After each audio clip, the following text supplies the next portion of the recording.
Una costruzione può esprimere come un libro i concetti esoterici di chi vuole tramandare delle cose. Ottaviano non ha lasciato niente di scritto del suo mondo, anzi no, ha lasciato questo libro di pietra che noi dobbiamo cercare di osservare con gli occhi suoi, non con i nostri, perché lui l'ha voluta, lui l'ha fatta, lui ha messo qui dentro i simboli che voleva.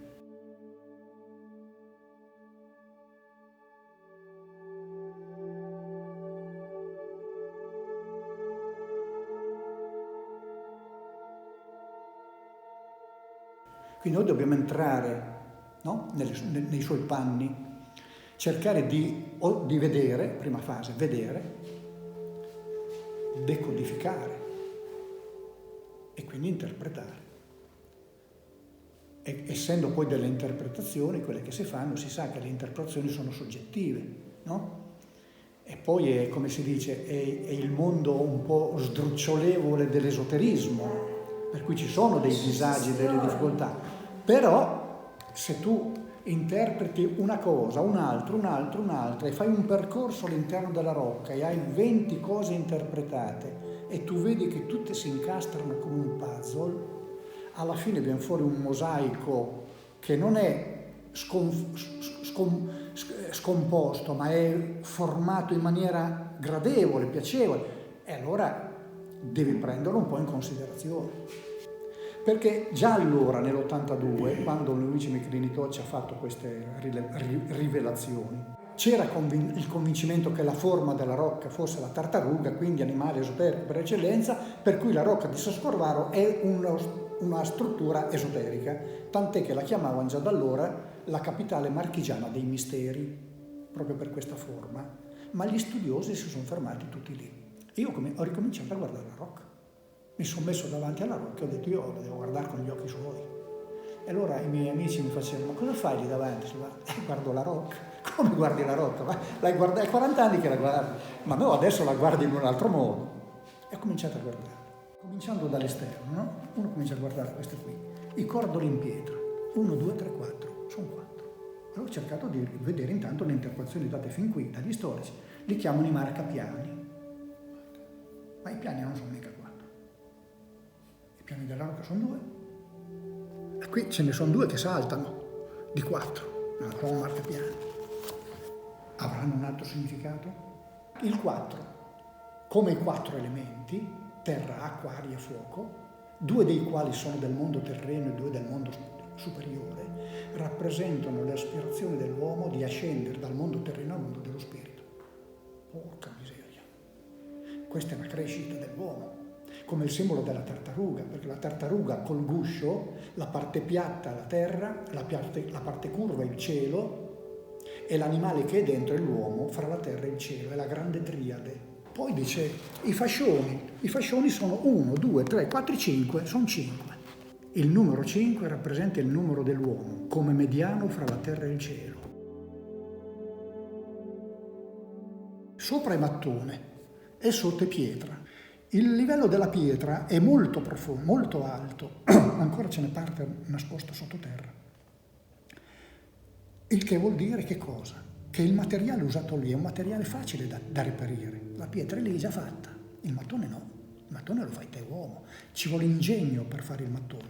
Quindi in basso non c'è bisogno di un gran ingegno, in alto c'è bisogno di ingegno. Mano a mano che sali hai bisogno di abilità superiori. Ma non solo. Questo è alto, questo è più piccolo, questo è più piccolo, questo è più piccolo. Mano a mano che si sale,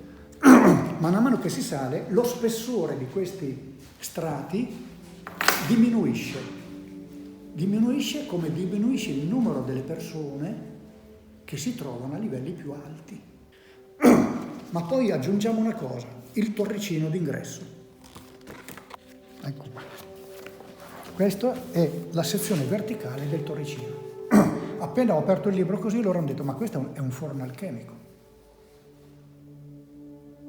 È un Athanor, loro lo chiamano così, dove nel forno alchemico ci sono 4 livelli di purificazione.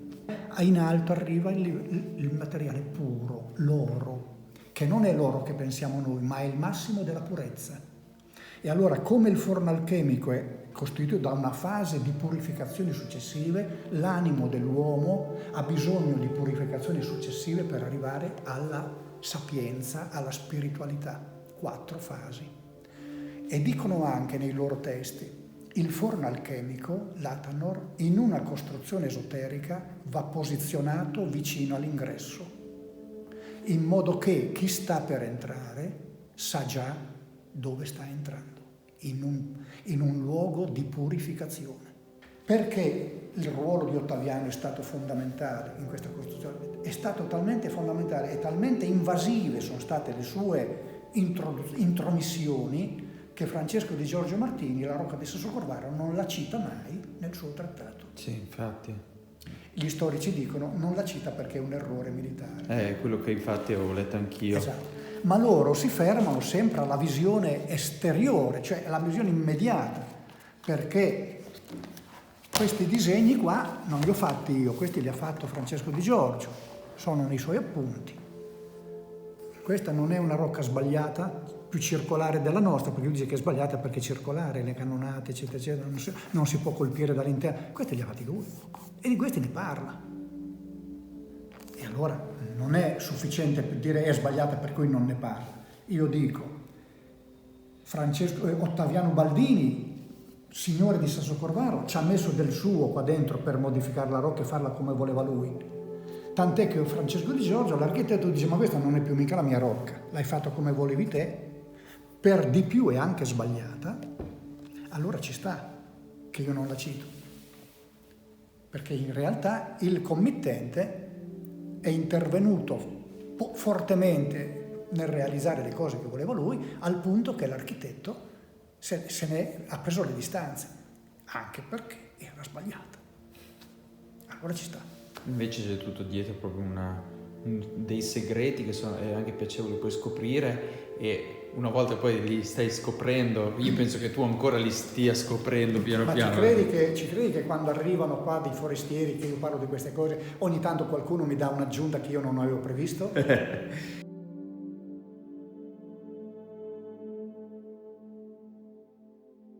Premessa, non è detto che qui questo complesso fosse stato utilizzato fisicamente come percorso esoterico, dove venivano i giù. Certamente è stato realizzato idealmente come struttura che avesse questo significato, cioè sfogli questo libro e in queste pagine io ti racconto questa storia. Però noi supponiamo che qui entrino dei giovani principini. Entrano nella fortezza, nella corazza della tartaruga, appena entrano cosa vedono? La facciata di un palazzo. Entro dentro il guscio della rocca militare, il maniero militare, ma dentro non c'è un maniero militare, c'è un palazzo. Questa è una facciata. Questa è la domus. Questa è la dimora filosofale dentro la rocca. E l'animale dentro il guscio della tartaruga. E vedi anche che il tetto è staccato dal resto, è proprio una cosa a sé, circondata da questa muraglia circolare. Quella spicchio di cielo che vediamo lassù, che è una falce di luna, ed è un cielo lontanissimo, piccolo e lontano. Sì. Allora immagina questi giovani che gli viene subito detto tu devi arrivare lassù. Noi ci troviamo di fronte a un bivio. La rocca è piena di bivi, il percorso esoterico all'interno è pieno di bivi. Possiamo andare a sinistra, a destra o possiamo andare a sinistra. Come si fa la scelta? La scelta si fa leggendo quello che c'è e la lettura si fa decodificando i simboli. Oltre allo scudo dei Montefeltro, quello che è interessante sono questi fregi svolazzanti. Simbolo maschile, simbolo femminile. Questa loro la chiamano la morte virtuale. La morte virtuale, cioè tu muori come individuo, come identità che avevi fuori, conte tal dei tali, barone, muori virtualmente e riparti dimenticando quello che hai lasciato alle spalle. Poi cosa succede? Arrivano qua, tu guarda che colpo di luce che c'è qua. Il cielo come più vicino. Già hai cambiato abito, hai cominciato a perdere le cose superficiali della terra e il cielo non è più lontano come prima. È più amico, è più favorevole e soprattutto si è nel mondo della luce. La rocca non è una rocca non ha questa luminosità.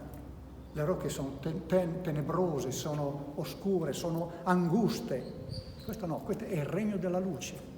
Un'altra cosa che sarebbe da notare qui è che si attraversano tante porte. Il percorso esoterico standard prevede che in un percorso di crescita si debbano incontrare 12 porte, 6 del mondo terreno, 6 del mondo dello spirito. Qui c'è proprio la stessa identica cosa.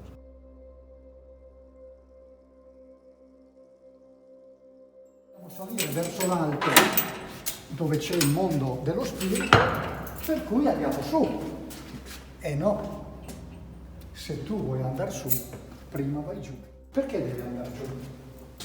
Perché prima devi andare in basso. Perché tu potrai governare i tuoi dipendenti solo se tu sai cosa vuol dire essere dipendenti. Solo se tu conosci i loro disagi, le loro necessità. Allora li puoi governare, altrimenti sarai solo un usurpatore, sarai un impositore, no? Quindi devi conoscere la vita degli umili. Porticina c'è. Wow, angustissima. Allora, cosa devi fare tu per entrare? Ti devi abbassare. E quindi abbassarsi vuol dire fare segno d'umiltà. Wow.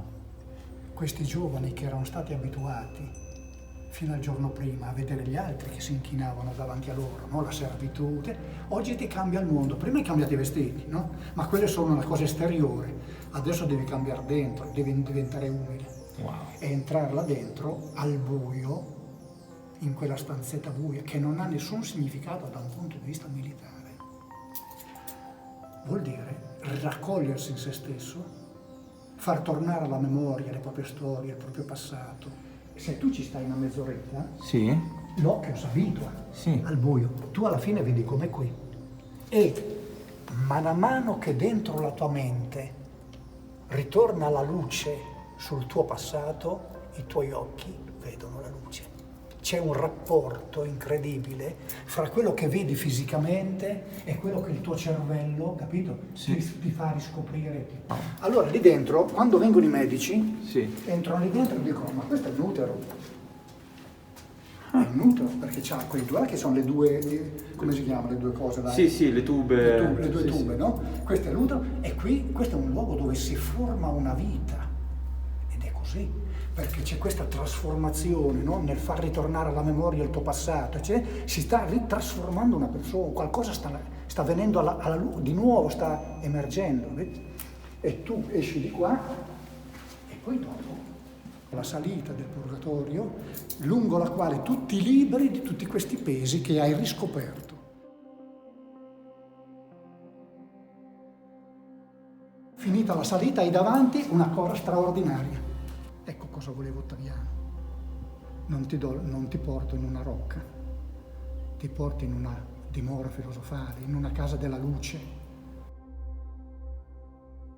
Nella pavimentazione tu vedi che ci sono due soli, vedi uno di là, uno di qua? Mhm. Chiaramente i due soli sono i due principi, Federico e Ottaviano. Qui negli altri due quadrati ci sono due stelle a quattro cose. Vedi che nella metà di ogni lato c'è la punta della stella, si vede poco bene perché hanno fatto un restauro mal fatto qui. Sì, Perché sì. Ottaviano era il principe dell'astrologia, il principe delle stelle.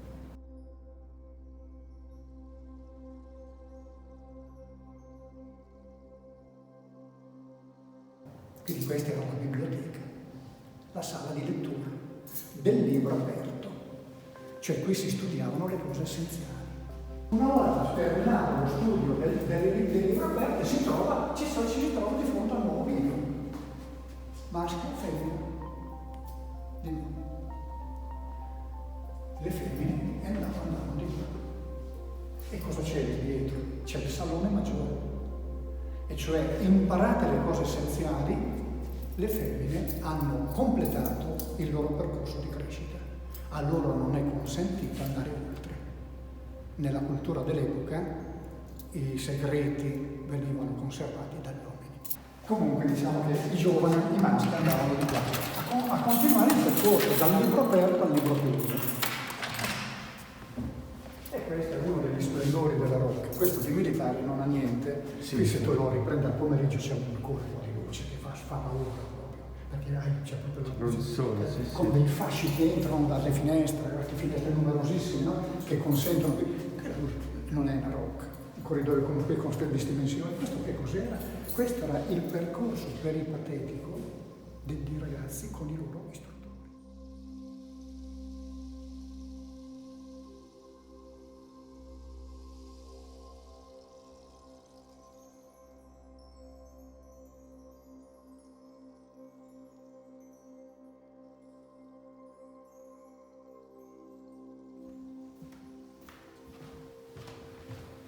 Salone Maggiore, che ha un'importanza, che hanno portato sul libro, che ha un'importanza incredibile.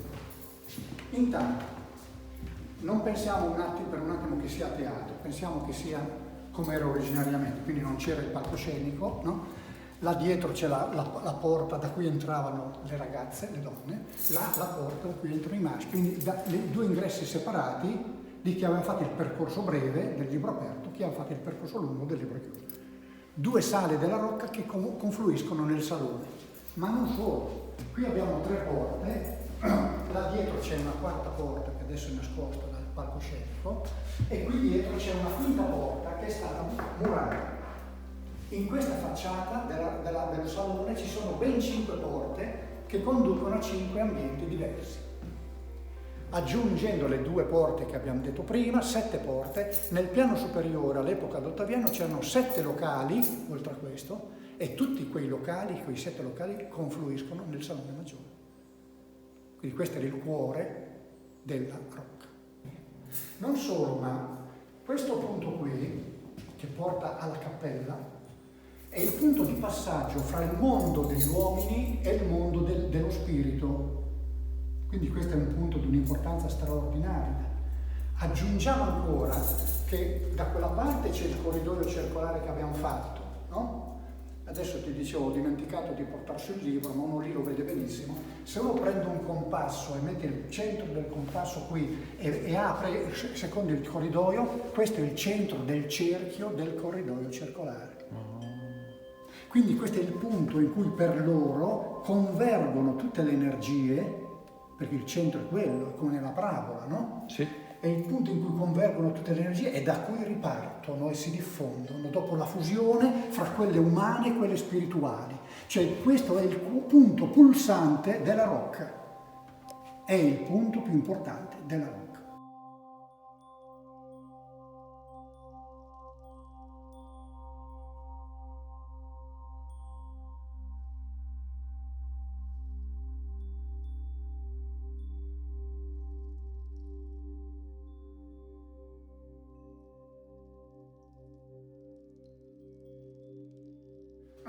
Quindi il Green Man, simbolo tipico della cultura celtica, da loro rappresenta la rinascita. Quindi l'uomo con le foglie intorno è la rinascita della natura che si festeggiava da loro tra il 21 e il 22 dicembre e quindi è il solstizio invernale, quando il giorno comincia a riallungarsi e allora l'uomo vince, il giorno vince sulla notte perché ricomincia a riprendere. Ottaviano insegnava a vivere. E qui probabilmente era lo studiolo di Ottaviano dove lui accoglieva alla fine del percorso questi giovani, quasi a dargli l'imprimatur del loro conseguimento. E che lui fosse l'uomo del Green Man ce lo rivela questa stampa, il cui originale è a Urbania, al Palazzo Ducale. C'è lo stemma degli Ubaldini, la testa di cervo, che viene ripresa sotto, le corna diventano rami e vanno a confluire nel Green Man. L'ha messo nello stemma di famiglia. Tu pensa per lui che importanza aveva quel simbolo. Io sono l'uomo della rinascita, dice Ottaviano. Io sono l'uomo dell'equilibrio, perché questo cammino parla di equilibrio. Questa è una bilancia. questo è il piatto, questa è la bilancia a 2 piatti, no? Sì, sì. Quelle con le 2 catenelle. Questo è l'altro piatto, qua ci sono 2 green men, Sì. e qui è il punto centrale dell'equilibrio della bilancia. Cosa racconta questo green man? Ecco le 2 versioni, quella che avevo dato io delle 3 età dell'uomo e quella che ha dato invece la giornalista, che mi sembra anche più efficace, che lei dice: questo ha la lingua fuori. Quando uno ha la lingua fuori vuol dire che parla, dai via la bocca, no? Come fanno i giovani, come magari in maniera sconsiderata, approssimata, così che questo qua, tutto aggrottato così, è uno che pensa. Questo è il libro aperto e questo è il libro chiuso. Questo è per gli esperti, che approfondisce, questo che si accontenta di 2 cose, sapendo 2 cose, quello crede di aver capito il mondo. Invece no, è la conoscenza esoterica, quella per tutti. Questa è la conoscenza esoterica per pochi. Diciamo, lo studente e il sapiente, e in mezzo c'è il saggio, che va oltre il sapiente. Il saggio è quello che accetta questa posizione, accetta questa e fa equilibrio fra quelle 2, perché c'è del buono di qua ma e di qua. Allora mettiamole insieme e arriviamo alla saggezza. È quello che sceglie la strada più dolce per arrivare a ottenere il risultato. Il sapiente non è detto che usi quel criterio là. E quindi l'equilibrio e la saggezza, che è quella di Ottoniano. Ecco.